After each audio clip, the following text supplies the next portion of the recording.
Hi, I'm Kirby Jordan from ODEC in Glen Ellen, Virginia. Welcome to Along Those Lines.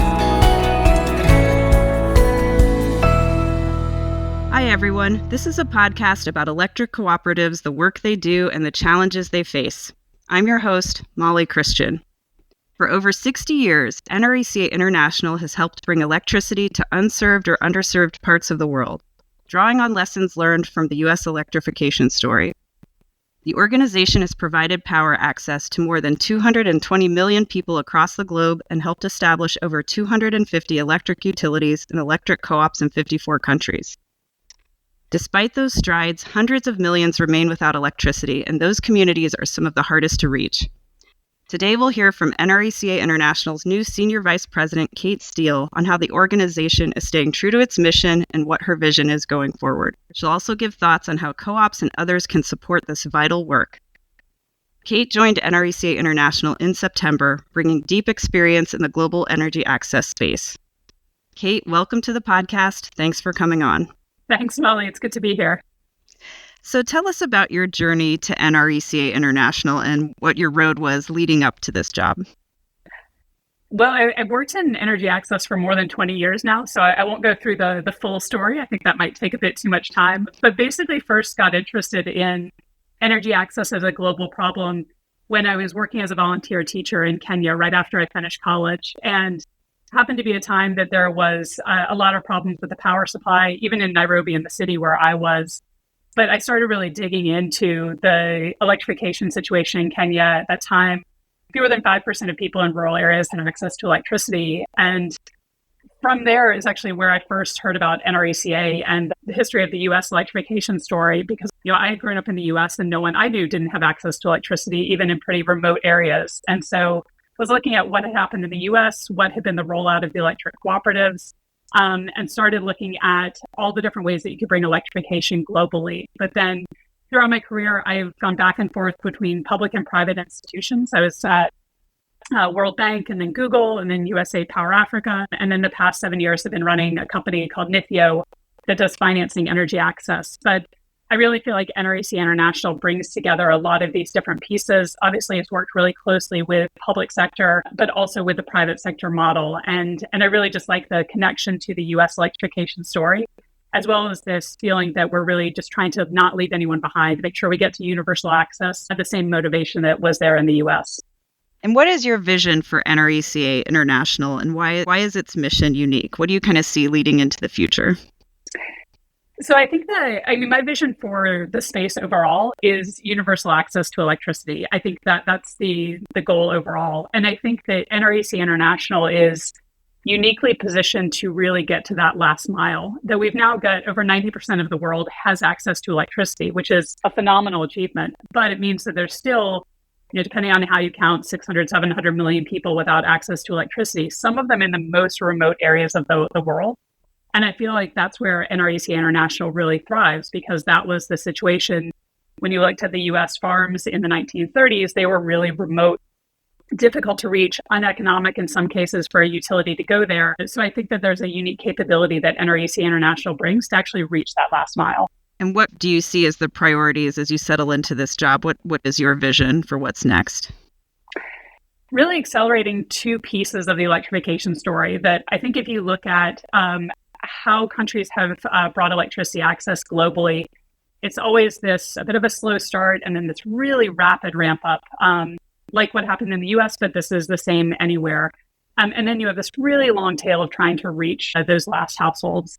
And I think there are a lot of countries that are at that last household stage. And I think that's where we want to bring things like our volunteer program, or cases where we're actually implementing infrastructure, like building out lines or building out microgrids. But then I think we have a lot of ability to influence that fast scaling piece of the curve too. So when countries are doing these mass rollout programs, I think we have a lot of expertise in how to do low cost electrification, how to do planning, how to do execution and engineering of that distribution. So I think those are the two pieces that I really want us to focus on and really be able to say we made a difference on both the scalable rollout of electrification as well as that last mile piece as well. In the past, the U.S. Agency for International Development was a big funder and a big partner for NRECA International. Can you talk about what new opportunities the team is pursuing to support our electrification efforts abroad? Sure. So obviously the closure of USAID was a big hit to the electrification space and to the U.S. electrification involvement. But there also is a large-scale program still in existence. So probably the biggest electrification effort right now is around the Mission 300 program. The Mission 300 or N300 is a collaboration initially between the World Bank and the African Development Bank, but bringing in a number of different partners at this point. And their goal is to reach 300 million people by 2030. That does fall short of the overall goal of universal electrification, but is trying to accelerate that big push towards electrification. So I see everyone involved in M300 as a potential partner for NRECA International. I want to make sure that we're really engaged in that process as these big plans are rolling out. What other changes do you anticipate making or that you see for NRECA International, and kind of what are the challenges and opportunities ahead there? So I think the big opportunity for me is letting more people be a part of the story. And I think that's through fundraising around these efforts that we're building out. USAID was from the American people, and I think the American people can still give to NRECA International and make sure that we're able to fulfill that mission. We currently do fundraise some from co-ops and from the members, which is fantastic. We've had amazing support from the cooperatives. But I think there's a broader community that we can also reach out to, whether that's additional corporate sponsors or enabling the general public to more directly work with us as well. You have extensive experience in Africa. Do you expect NRECA International's focus on bringing power to sub-Saharan Africa to continue? Talk a little bit about the outlook there. Sure, I think it'll increase. So right now what we're seeing, over 80% of people without access are in sub-Saharan Africa. I think most estimates think that by 2030, more than 90% of the people who lack access will be in sub-Saharan Africa. So if we're looking at places that are getting electricity for the first time, definitely that's where the focus will be. And even right now, we see about 75% of our work that we're doing on the advisory side being focused on Africa.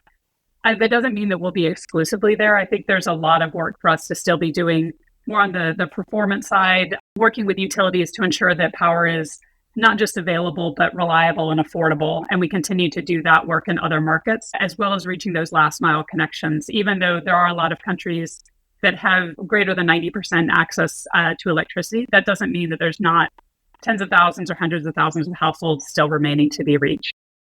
Let's pause here for a word from our sponsor. And when we come back, Kate will go over some important milestones that NRECA International reached in 2025 and how U.S. co-ops can support electrification in other countries.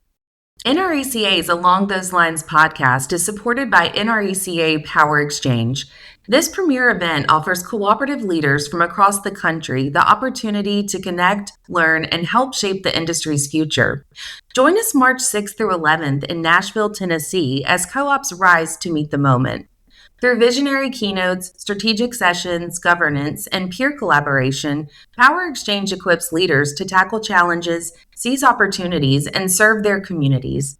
Visit cooperative.com/26powerexchange to learn more. Welcome back. Next, we'll hear from Kate on some of NRECA International's big accomplishments in 2025 and the value of its volunteer projects for U.S. co-ops and their employees. In April, the lights came on at the Tatumbila Power Electric Cooperative, Zambia's first electric co-op. How was NRECA International able to make that happen despite the loss of federal funding? This was a really exciting moment. Not only did the power come on earlier this year, but even more recently, we were able to energize a set of electric-powered hammer mills, which is for grain processing or for corn processing. And this was really a power of the cooperative community, that when the funding cuts happened, we went out to the membership and asked them for their support.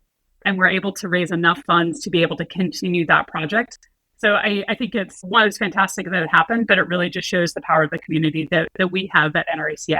And do you expect to move ahead with the original plan to create more co-ops in Zambia? Hopefully. We're looking to make sure that we stabilize Tatumbila first, make sure that they're able to continue operations. And then we'd love to find additional partners to build out more electric cooperatives in Zambia. Zambia is a highly rural country, and I think there's a lot of places that will be difficult to be reached by a grid. And electric cooperative microgrids are really a good solution for those communities. What are some of the other solutions in addition to microgrids that we look at for a country like Zambia? But where possible, grid extension. So we look at ways that you can do low-cost grid extension, similar to what we've done in the US, where you can actually build out maybe lower-cost lines into remote rural areas. For some places that are closer to main infrastructure, that will work. Otherwise, you can think of also microgrids as being a bit of pre-electrification. It might be that the community is fully independent right now, but as it continues to grow, those microgrids might be one day integrated into the overall grid. We've seen that in a number of countries. NRECA International took on 3 new projects in 2025 to help expand electricity to rural parts of Cote d'Ivoire, Liberia, and Malawi. Can you tell us a bit more about those projects?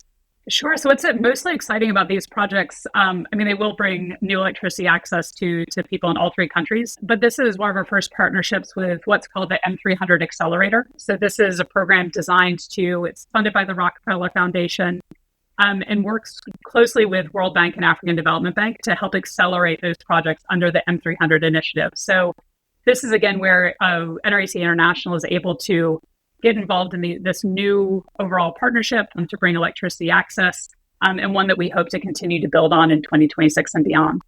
What is sort of the impact in the quality of life for people in these countries, in these areas where you bring power? Kind of talk about how that changes the community, the region, just kind of what is the impact?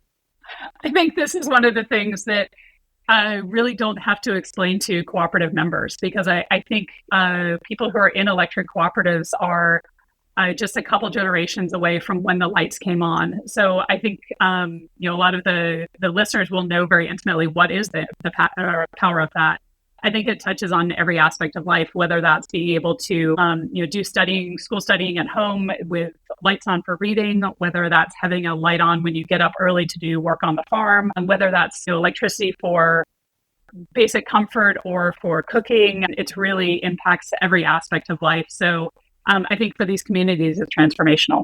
Yeah, and for the line workers too. I mean, I know it's a very moving experience to be able to say you've helped bring power to someone for the first time. I mean, you're new to NRECA International, but what have you heard from them, from these line workers, about what it's like to help with these projects? I mean, this was one of the programs that I knew about before joining, and I thought was just one of those wonderful things about NRECA International is that these volunteer projects to do last mile electrification. And I have had a chance to talk to a couple of the line workers who have gone on the trips. And it's what you'd expect. They've heard the stories from their communities about what it was like when the lights came on. And for them to be able to be there and witness that for another community, it just reinforces that connection to their history of their community. But also, I think they can just see the faces of everyone that they've impacted. And it's transformational for the community, but I think it's transformational for the line workers as well. We sent line workers to Jamaica to help restore power after Hurricane Melissa. Tell us about that mission and our work there. Well, I think this just shows the power of the cooperative community. Hurricane Melissa was devastating to Jamaica. I think the estimates were that it knocked out about 75% of the power across the island, and really shows our connection to these places as well. The utility reached out to NRECA International almost immediately and asked if we would be able to rally volunteers from the U.S. electric co-ops. So we put out the call. We got a lot of volunteers, actually more than could go on the initial trip.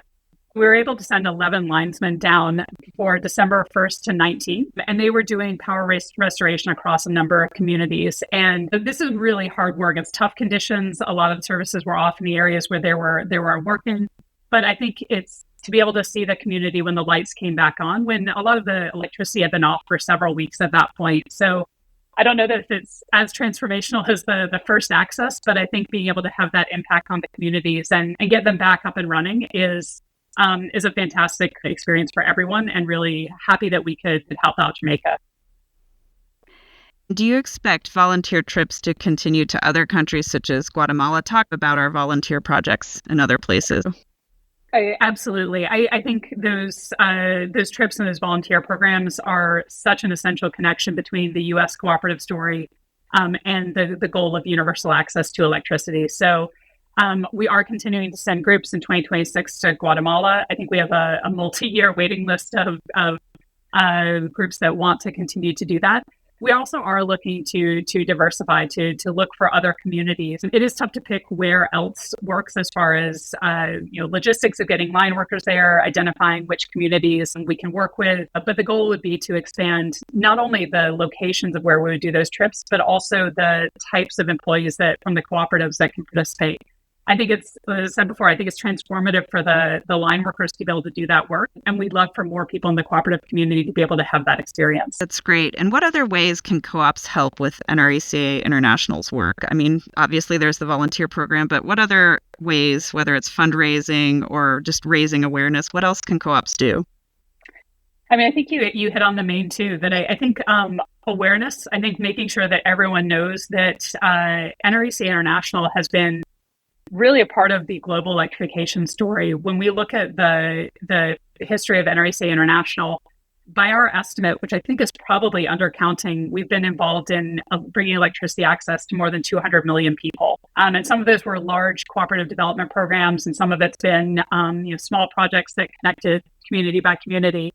But I think just making sure that there's that awareness of the incredible work that's been done with the cooperative support, as well as continued fundraising. I think that can be individually from members in electric cooperatives, but also family and friends, and making sure they understand this work and making sure that they understand we're not done yet. That 90% is a great achievement, but we've still got 10% to go, and it's probably the hardest 10% to reach. So we'll need ongoing support into the future.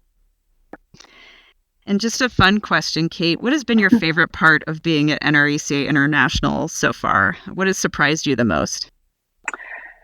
I don't know if it's surprised me, but I think the most fun is that connection to the U.S. cooperatives. And I think for me, this is really one mission, that it was universal access to electricity, and that in the U.S. was something that was implemented in the 80s and the 40s, and a little bit ongoing since then, and then continued and globally since then. So, but I love to be able to meet people from the U.S. electric cooperatives. I think that they would find there's a lot in common with some of the projects that we're implementing internationally. I was watching a video from one of our partners internationally where they were interviewing the workers at the microgrid, and they kind of said, the utility wasn't going to reach us, the government wasn't going to reach us, so we had to take this into our own hands and develop our own power system and run our own power system. And I think that's something that would really resonate with a lot of the electric cooperative members and electric cooperative managers across the U.S. So I do think that shared, some shared history, but also just shared kind of can-do, independent mentality is something that's really exciting. I wonder if there are lessons that kind of come back to the U.S. from these projects, just because they are new and they're happening in different conditions. I mean, have you found that some of the lessons from these projects are helpful to co-ops in the U.S.? I think could be. So we see a lot of things with going back and forth with some of the ideas about how to do things on low-cost metering, low-cost management of systems. One thing that's been worked on a lot internationally is efficiency of appliances. How do you squeeze the most service out of the least amount of electricity, which I think is something that we'd love to see increasingly coming back to the U.S. But I think a lot of the issues are very much shared. I think as U.S. cooperatives are looking at how to manage large loads and AI, small power systems in Africa are looking at how you manage large loads and competing power demands and integration of AI as well. So I do think that there's a lot we can do working across the different cooperatives, and then also within NRECA across the Business Technology Services offices and the International Office. So much important work. Kate, thanks so much for joining us and sharing your vision for NRECA International and telling us why this work is so important. Happy New Year. I really appreciate you having me on, Molly. Thanks, and Happy New Year. And thanks to you, our listeners, and our sponsor, NRECA Power Exchange. For more on this and other podcasts, visit us at electric.coop. Until next time, for Along Those Lines, I'm Molly Christian. I'm John Honeycutt from Union Power Cooperative outside of Charlotte, North Carolina. Thanks for listening to Along Those Lines. Subscribe and rate us on your favorite podcast app.